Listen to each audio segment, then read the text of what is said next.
Men Umida Ochilova, Uchquduq tumani 20-maktabning Ona tili va adabiyot fani o'qituvchisiman.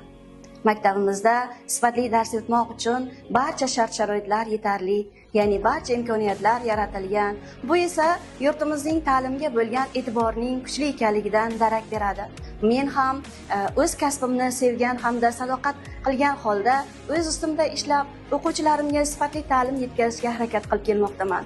Bugungi kunda o'quvchilarning milliy sertifikat olishlarida hamda fan olimpiadalaridan yuqori o'rinlarni olishlarida ko'maklashib, o'z hissamni qo'shib kelmoqdaman.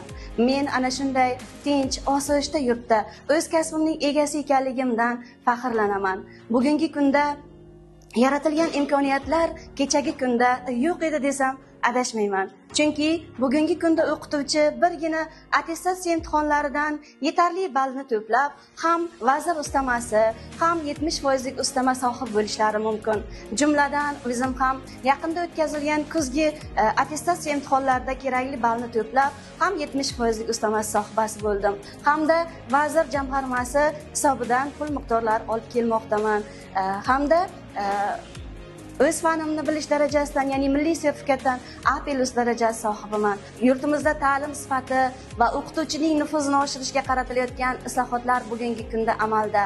Bu yaratilgan islohotlardan biz barcha pedagoglar juda ham mamnunmiz. Prezidentimizga o'z tashakkurimizni bildiramiz.